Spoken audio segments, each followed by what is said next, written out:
Did you know that the Pokemon Day Presents actually leaked days before it happened?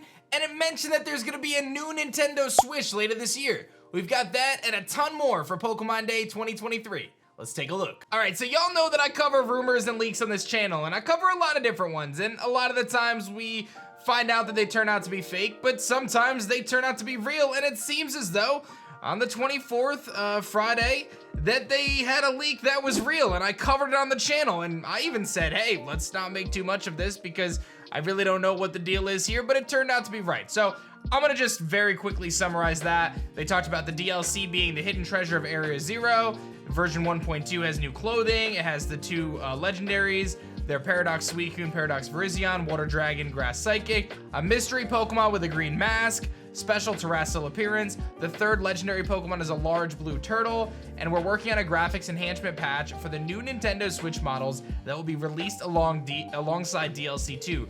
Could this be why we have such graphic issues for the game as it is right now? Is there going to be a new Nintendo Switch released later this year, lined up perfectly with the DLC? It actually makes a ton of sense.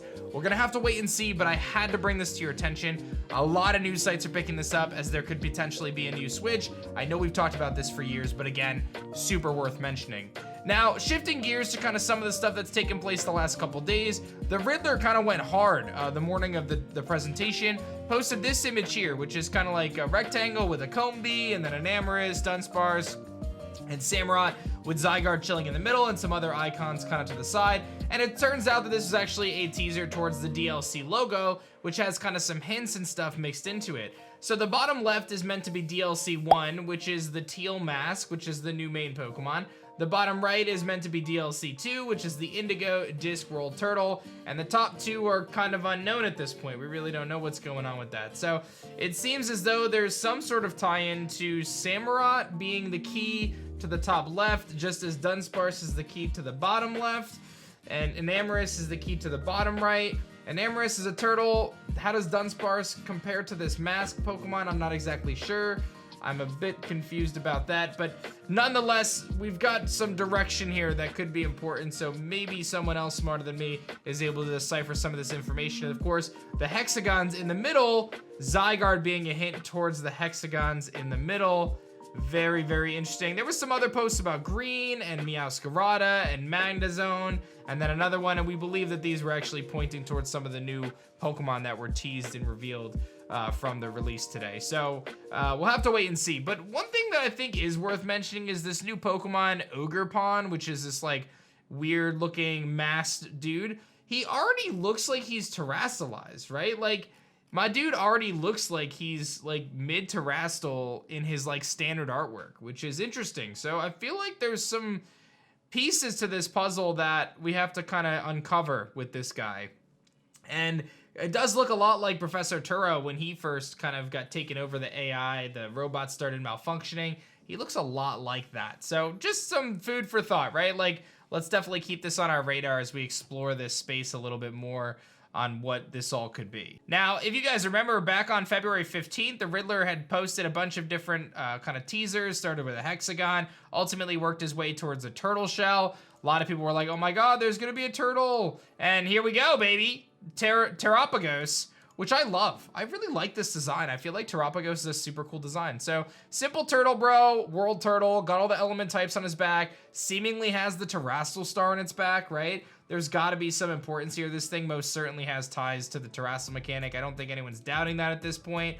Couple things worth noting. Mr. Disco points out, says, something I noticed while Pikachu doing Pikachu raids is the water Terra Jewel depicts an actual crown, and it's the only Terra Jewel to have a crown, much like the disc Pokemon is shown in the Scarlet and Violet book. And when we look at the Scarlet and Violet book, we see this disc Pokemon, which we now know to be this little turtle, which may have a different form. We don't know how big it really is.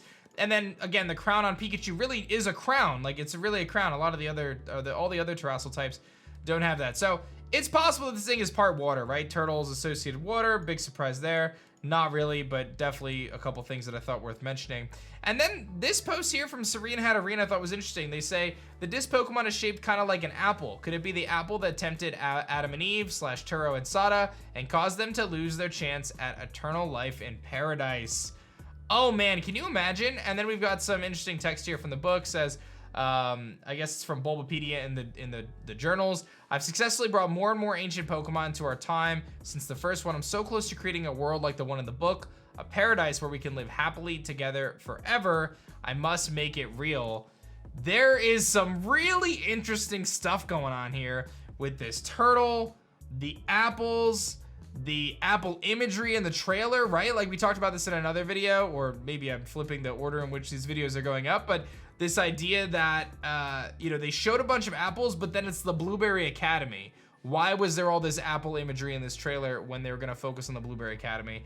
I'm not sure on that, but I think that there's something here, right? Like I think this is a really interesting kind of idea. And Soul Silver talked about the apples and just how frequent we've seen that kind of pop up in the different, you know, parts of the game. So a lot of interesting pieces here, no doubt about it. If you saw the other video, guys, we've got a video breaking down all of the returning Pokemon. So I did post it on the channel, so take a peek at that. A little bit of further information, both Munchlax and Farfetch'd are in the official logo for the Pokemon Championship. And Sintra, of course, reported that about 230 Pokemon are returning. A lot of people are taking my other video as, you know, factual at this point, now that I'm recording this one. A lot of people are thinking that those are indeed going to be the Pokemon that make it into the DLC. So I guess keep an eye out on that. You know, we'll have to see if those are indeed like the Pokemon that are confirmed, but it's certainly looking that way. So I just checked the Pokemon website out of curiosity, but it seems as though they didn't add any of the new Pokemon revealed.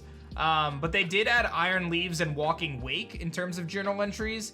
This thing is heavy. It says it resembles a sketch made by a member of the Area Zero expedition team in the Scarlet book. It bears a uniquely shaped set of horns on its forehead. It also supports the weight with its hind legs and walks bipedally.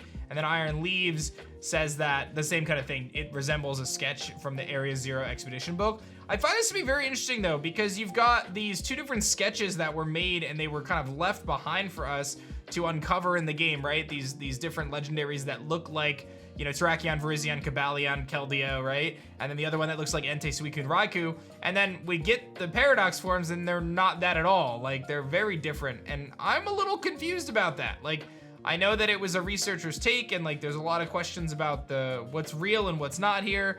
About Paradox Pokemon, are they actually real? Were they dreamed up? I think there's a lot of questions about that. And last but not least, I kind of got distracted because a notification just popped up at the exact same time I was filming this. But Matt Yukana, one of the data miners, actually indicates that the Scarlet and Violet version 1.2 update reveals to us the code name for the upcoming DLCs is Sudachi. Sudachi is a small, round, green citrus fruit of Japanese origin. That it's a sour citrus, and it's, I guess, used as in replacement of lemon or lime. So it looks like a lime to me. It's got to be pretty darn close. So why did they name it Sudachi? I don't know. We got blueberries, we got apples, and now we've got limes of sort. It's I guess it's not a lime, but it's significantly smaller, it says. Interesting. Learn something new every day. All right, so let me know what you guys think about this mystery that we're trying to uncover here with Pokemon Scarlet and Violet, these upcoming DLCs. Don't forget our giveaway, by the way. I've been throwing it in the description, but it's free to enter, chance to win a Switch and all that good stuff. We've got a sweet prize package going on there, and it's free, so just check out my Game of Lestrals, and that's that. Thanks for watching. I'll see you guys soon.